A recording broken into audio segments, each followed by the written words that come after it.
You ask Tiger to calculate. This deals with finding the midpoint between 2 points.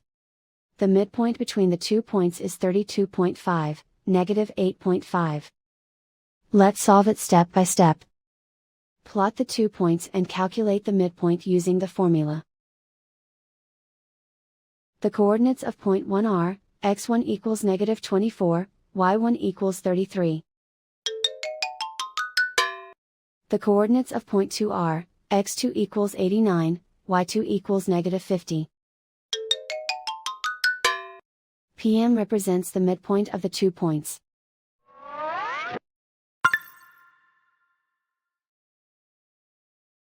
Use the x values in the midpoint formula to find the midpoints x. x1 equals negative 24. x2 equals 89. Simplify the arithmetic.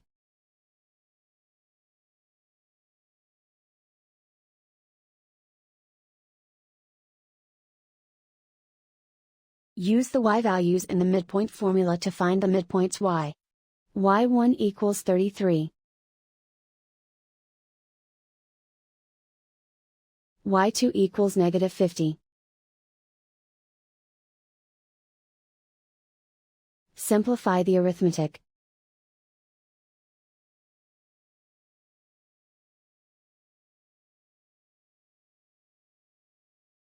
And so, the midpoint is 32.5, negative 8.5.